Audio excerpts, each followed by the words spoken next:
Selamat datang di Protect Pods, obrolan seru bareng Sobat Proteksi. Halo teman-teman semua, perkenalkan saya Nurul Aulia Dewi dari HPT 2020 yang akan menjadi podcaster pada podcast episode kali ini dan membawakan topik mengenai ngobrol bareng kue-kue kuliah gawe. Kira-kira realistis nggak sih? Nah, pada episode kali ini kita sudah kedatangan narasumber yang sangat keren yang biasa dipanggil dengan Kak Ucik nih. Halo Kak Ucik. Halo Kak Nurul. Ya, nah siapa sih yang gak kenal dengan Kak Ucik ini? Kak Ucik sudah banyak berseliweran ya teman-teman di Departemen HPT karena Kak Ucik ini merupakan ketua angkatan HPT 2020 seperti itu. Nah, Kak Ucik di sini akan membersamai kita dalam mendiskusikan topik yang sangat menarik dan relatable nih sama teman-teman semua mengenai gimana sih caranya kita bisa melakukan kegiatan perkuliahan di samping dengan kegiatan lainnya kayak kerja. Kan banyak ya mahasiswa di sini diberi pilihan kegiatan-kegiatan lain kayak kerja, magang, part-time, volunteer, organisasi, kepanitiaan dan banyak lainnya. Nah, gimana sih caranya kita bisa mengimbangi dua kegiatan tersebut seperti itu. Nah, di sini aku mau sapa-sapa Kak Ucik dulu ya. Halo Kak Ucik. Halo Kak Nurul. Nah, gimana sih kabarnya Kak Ucik akhir-akhir ini Kak? Boleh kasih tahu? Oke, akhir-akhir ini baik, sehat juga, tapi agak sedikit nervous begitu ya. Kenapa Kak? Kenapa nervous? Pasti ada bertanya-tanya ya. Kenapa gitu ya. Nah, gimana? karena ini pertama kali perdana kuliah offline gitu. Kan kita belum pernah nih ngerasain kuliah secara offline. Betul. Karena 2 tahun yang lalu, ya kan? Karena juga merasakan sendiri kita kuliah hanya menatap laptop doang. Betul banget. Kayak bangun. Kenapa tuh? Oh, laptop, tidur laptop gitu doang kan. Iya, gitu. agak-agak ngantuk ya Iya, Kak. Dan kayak- kita sekarang harus betul. menatap papan tulis gitu ya. Betul, karena kita kayak ya Allah tiap hari kayak gini doang kayak gitu kan. Ya. betul banget. Akhirnya kita pertama kali merasakan kuliah offline, ya Yes, kan? teman-teman. Di Faperta, di kampus langsung. Betul banget, kita merasakan menjadi mahasiswa yang bolak-balik kampus Betul, akhirnya. kita merasakan menjadi mahasiswa yang sebenarnya. Betul. Karena kemarin kita hanya mahasiswa yang semi bayangan gitu. Semi bayangan. Bisa aja nih Kak Ucik ya. Kayak gitu. Oke, nah makanya teman-teman di sini boleh banget disimak sampai akhir karena ini topiknya sangat-sangat relatable ya buat teman-teman semua dan juga menarik dan juga dengan narasumber yang sangat kece ini gitu. Oke, teman-teman di sini setelah itu mungkin Kak Ucik bisa banget nih menjelaskan atau menceritakan tentang kesibukan Kak Ucik nih akhir-akhir ini kira-kira ada apa aja sih Kak Ucik kalau boleh tahu. Oke, terima kasih Kak Nurul atas pertanyaannya. Jadi kesibukan saya sebelum ini ya, sebelum hari ini gitu.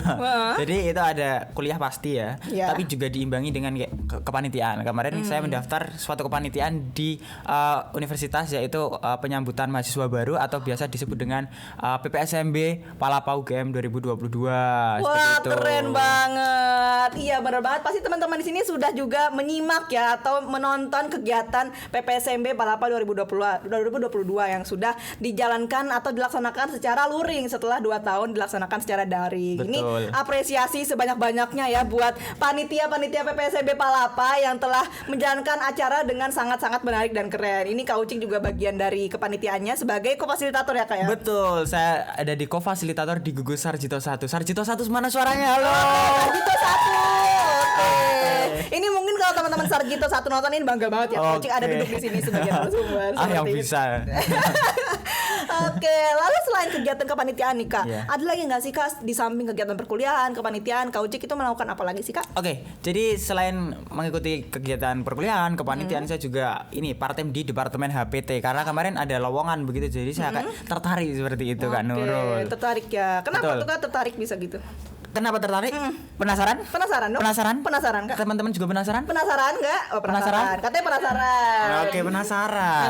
Oke, alasannya yang pertama, kita bisa memanage waktu. Oke. Yang kedua, kita bisa belajar mandiri nih, nggak hanya mandi sendiri, makan sendiri Oh, gitu. enggak, mandiri juga enggak sebatas itu aja ya Kak. Iya, ya? betul. Kita harus serba mandiri. Kita sebagai mahasiswa. Apalagi udah umur 2. Udah di angka kepala 2 ya kayak gitu. Betul. Betul banget. Oke, kemudian kita bisa menambah relasi tuh kalau kita kuliah sambil kerja gitu kan. Kemudian kita juga menambah pengalaman. Kemudian kita selain itu kita ada privilege-nya. Kita bekerja sambil kuliah. Oke. Privilege-nya Anda tahu? Anda belum tahu ya? Belum tahu Kak. Belum tahu. Oke, aku kasih tahu. Oke. Jadi privilege-nya itu kita bisa mendapatkan penghasilan sendiri. Itulah. Itulah poin utamanya, Kak. Poin utama. Tapi enggak, karena di situ kita bisa menghargai apa itu uang yang sebenarnya. Iya. Kita bisa merasakan sih apa sih kita uang itu dari hasil jerih payah kita sendiri, Betul dari banget.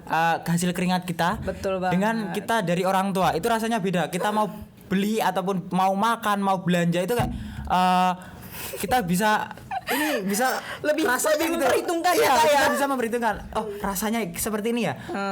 Dari uang hasil kerja sendiri. Oh, sepertinya dari orang tua gitu. Ada rasanya, ada feel-nya yang berbeda gitu. Betul banget. Gitu, Kak Nurul. Kita jadi bisa lebih menghargai bagaimana kita mendapatkan uang tersebut ya. Kita lebih Betul. menghargai uang itu sendiri. Betul. Banget. Betul. Keren banget ya nih Kak Ucik, motivasi untuk mengikuti kerjanya. Oke, kalau boleh tahu Kak, sejak kapan sih Kak Ucik mulai melakukan kegiatan ini kue-kue menjadi orang mahasiswa yang kue-kue, kuliah gawe gitu. Oke, gua kira tadi tuh kue-kue itu kayak gua kira roti gitu loh, bukan. roti, kue-kue gitu loh, Ini kue. tipe-tipe Kak mahasiswa zaman sekarang kan banyak ya istilahnya, ada kue-kue, kuliah gawe, iya. ada kunang-kunang Kak, Iya. kalau mau tahu Kak, kuliah nangis. Iya. Ada kura-kura, kuliah rapat. Nah, ini Kak Ucik termasuknya ke kue-kue. Ya, yang gua tahu tuh ya kura-kura, kupu-kupu seperti itu ya. yang lebih relate ya Kak? Iya, betul banget Nurul. Dari Oke, itu. gimana tuh Kak kalau boleh ceritakan? Oke, jadi tadi apa pertanyaannya? Sejak kapan, Oh, Kak? sejak kapan? Oke, sejak kapan? Jadi saya mengikuti part-time ini sejak ini waktu sebelum Lebaran, Idul Fitri, sampai sebelum ujian akhir semester. Jadi rentang itu, karena waktunya juga seperti itu. Oke. Gitu. Jadi emang cukup singkat tapi cukup berkesan juga karena di situ kita bisa menambah pengalaman gitu, karena saya di part-time itu tinggal hanya sendiri karena ada beberapa orang nih. Oke. Ada beberapa orang teman dari HPT 20 juga yang Oke. berkesempatan untuk mengambil bagian part-time di departemen ini gitu. Oke, keren banget. Jadi banyak teman kerjanya ya Kak, Betul. timnya seperti itu. Nah, kalau boleh tahu Kak, tadi kan Kakak menceritakan tentang Kak Ucik ini bekerja di departemen gitu. Boleh dong diceritain Kak Ucik itu kerjanya ngapain aja Kak, job desk-nya kayak Oke, gitu. ngapain aja kerjanya itu nggak capek-capek kok Nggak sebenarnya. capek-capek. Ngapain teman-teman. Tolong dia? di garis bawah itu nggak capek-capek kok. Kok kerja tapi nggak capek gitu. Gimana tuh tapi kerjanya? bisa kuliah juga gitu. Oke, Ya. ceritakan. Ya, jadi kerja di departemen itu enak sebenarnya ya. Kita kalau di job desk saya itu melakukan inventarisasi. Apa tuh? Inventarisasi itu mendata alat dan bahan yang ada di seluruh laboratorium di lab HPT. Oke. Jadi kan kurang lebih ada 9 lab ya. Jadi itu kita melakukan pendataan semua alat dan bahan. Kemudian kalau ada yang rusak bagaimana? Nah, Gimana? kalau ada yang rusak nanti kita ganti, kita Oh, list oke. juga gitu kan. Oke. Kemudian kalau yang bahan kita cek nih apa namanya? Cek tanggal pembelian, kemudian tanggal kadaluarsanya juga, kemudian kita yang kadaluarsanya mendekat itu kita tandai juga gitu. Oke. Nah, kita juga melakukan inventaris itu menggunakan website atau aplikasi ya yang itu yang dibuat oleh Departemen HPT tercinta Oke, ya, itu oke. namanya Simpati teman-teman gitu. Oke, jadi Kak Ucik tuh lebih ke cross checking barang-barang yang ada di lab ya. Betul, tapi enggak hanya itu juga, Oke, Nurul. apa tuh, Kak? Kita juga melakukan inventarisasi buku yang ada di Digilib. Oke. Gitu. Jadi semua itu kita inventarisasi jadi satu nih. Kemudian kita tata supaya Digilib itu menarik buat teman-teman HPT semua begitu. Oke, bagus banget, keren banget Kak Ucik. Jadi Kak Ucik itu sangat-sangat mendata semuanya agar lebih terstruktur dan juga terdata dengan rapi gitu ya, barang-barang Betul. di lab dan juga buku-buku di Digilib agar lebih nyaman untuk dinikmati oleh Betul. teman-teman HPT 2020 dan semua angkatan seperti itu ya. Semua angkatan, Iya, bebas ya. Iya, betul banget. Nah Kak, tadi kan Kak Ucik bercerita kalau Kak Ucik itu selain berkuliah, Kak Ucik juga bekerja lalu kepanitiaan. Itu kan pasti Kak Ucik punya rasa capek ya Kak. Betul. Sebagai manusia kita punya limit atau batasan Kak. Oke. Nah kalau boleh tahu kenapa dan bagaimana sih Kak Ucik itu menghadapinya, atau bagaimana Kak Ucik bisa merecharge diri Kak Ucik agar menjadi lebih semangat lagi nih, yang tadinya semangatnya udah kayak aduh menurun, aduh aku lelah, aku bosan, aku capek gitu. Kak Ucik gimana caranya merecharge kembali semangat Kak Ucik? Oke, terima kasih pertanyaan yang cukup menarik dari Menarik Kak banget Nurul. dong. Oke. Nah, cara saya untuk merecharge ya dari diri saya itu sebenarnya cukup mudah banget. Gimana tuh Kak? Teman-teman juga bisa mempraktikannya sendiri sebenarnya. Gimana tuh Kak? Kak Nurul juga harus melakukan sih. Oke. Kalau saya sih biasanya sering hangout sama teman-teman gitu. Oke, anak hangout banget nih ya. Betul ya, agak hangoutan banget gitu Banget ya. Banget gitu. Kemudian selain itu saya juga kayak ketemu Kak Nurul ini udah gitu. Jadi semangat ya Iya, ketemu jadi semangat gitu. teman-temannya gitu. Ketemu teman-teman HPT terutama. Mana HPT 20? Itu rasanya sudah merecharge kembali begitu. Mericat tapi kembali gimana tuh? Mericat gitu ya. Mericat semangat saya gitu. Jadi ketemu teman-teman itu rasanya lelah saya udah memudar gitu. Kemudian kembali semangat gitu. Jadi yang penting itu capek sambat itu boleh, tapi semangat harus gitu. Oke, tolong digarisbawahi teman-teman. Capek sambat itu boleh, itu wajar kita sebagai manusia, tapi kita harus semangat gitu ya. Meningkatkan semangat lagi bersama teman-teman. Jadi perlu diingat kalau kita sedang capek, sedang ngedown, kita tuh nggak sendiri. Kita punya banyak teman yang sayang kepada kita. Betul. Keren banget. Nah, Kak Ucik di sini setelah tadi emang Kak Ucik itu benar-benar ketua angkatan yang sangat keren ya. Dia sangat menyayangi teman-temannya. Buktinya kalau ketemu teman-temannya dia langsung semangat ini, bisa banget nih Kak Ucik sebagai ketua angkatan HPT 2020. Nah, boleh nih Kak Ucik, tadi kan Kak Ucik sudah menceritakan ya tentang kegiatan Kak Ucik yang sangat banyak diiringi dengan perkuliahan tapi tetap bisa balance gitu ya. Mungkin teman-teman di luar sana gini pengen ada nggak sih Kak tips-tips yang bisa Kak Ucik berikan agar mahasiswa yang sekarang masih ragu gitu. Aduh, aku ingin jajan, aku ingin hangout dengan duit hasil jerih payah sendiri tapi aku tuh ragu, aku takut tidak bisa memanage semuanya. Dan Kak Ucik, apakah Kak Ucik memiliki tips dan trik kepada teman-teman semuanya? Boleh dong diceritakan. Oke, sebenarnya aku ingin menjawab yang ini dulu. Gimana tuh? Memanage waktu. Bagaimana sih teman-teman agar bisa balance gitu kan? Nah, itu caranya kita membuat skala prioritas. Sebenarnya ini skala prioritas sebenarnya teman-teman udah dapatkan waktu PPSMB soft skill nih teman-teman. Betul. Ayo Tapi masih inget nggak?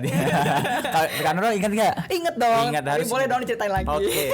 Tapi sebenarnya membuat skala prioritas kan ada 4 tuh. Nah, teman-teman bisa gali lagi informasi sebelumnya ya. Nah, jadi kalau saya sih sebenarnya dari dulu sebenarnya udah membuat skala prioritas. Tapi kan dulu kan masih siswa nih, belum tahu apa-apa ya. Betul. Jadi cuma membuat skala prioritas cuma yang sedang-sedang saja. Misalkan hari ini mau ngapain aja, kemudian besok mau ngapain aja, seperti itu. Diurutkan saja. Tapi kan semenjak menjadi mahasiswa nih ya kan, yang sebenarnya begitu. Sebenarnya. Ya, sebenarnya di garis bawah sebenarnya. Nah, itu kita harus membuat itu lebih terstruktur, betul. Kita lebih detail lah, kayak gitu. Jadi lebih kita membuat itu kayak di plan gitu loh. Misal hari ini tuh aku ada acara ini. Misalkan dari kepanitiaan, kemudian kuliahnya jam sekian, part time jam sekian. Kita harus membuat itu secara lebih rinci seperti itu. Tapi itu pun kita harus kayak bisa diimbangi dengan semangat kita juga. Betul, begitu. Tentunya harus diimbangi dengan semangat. Kegiatan-kegiatan yang kita yang banyak harus punya energi yang banyak juga gitu ya, Kak. Betul. Karena juga benar tadi kata Kak Uci, kita semakin menginjak dewasa, semakin tinggi semester kita itu juga semakin banyak kegiatan yang kita lakukan. Jadi banyak iya, Kak, jadi planningnya tuh harus semakin kompleks gitu ya, Kak, secara tidak langsung. Seperti itu. Oke, keren banget ya kira-kira episode kali ini ngobrol-ngobrol bareng Kak Uci yang sudah banyak memberikan insight gitu ya, memberikan kita banyak sekali gambaran mengenai gimana sih nanti kegiatan kuliah tapi bisa diiringi juga dengan kegiatan lainnya seperti part-time, magang, kerja, organisasi, kepanitiaan, volunteer dan lain-lain seperti itu. Betul. Kita jadi tahu gimana caranya kita bisa melakukan semua itu gitu kayak. Keren banget. Nah, oke, kalau dari itu saya ucapkan terima kasih kepada Kak Ucik yang sudah menemani kita semua untuk ngobrol-ngobrolnya mengenai topik yang sangat relate gitu ya. Relate banget kepada teman-teman di luar sana mengenai kegiatan-kegiatan perkuliahan yang tentunya semoga dapat bermanfaat bagi teman-teman semua. Amin.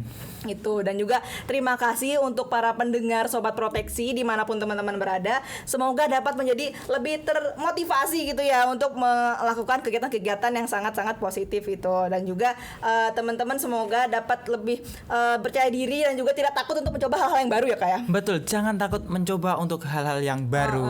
Kayak lagunya Tulus itu, Kak. Yang mana tuh? Yang kecil hanya sekali, muda hanya sekali, tua hanya sekali. Betul. Jadi jangan takut untuk mencoba hal baru seperti itu. Tepuk tangan dulu.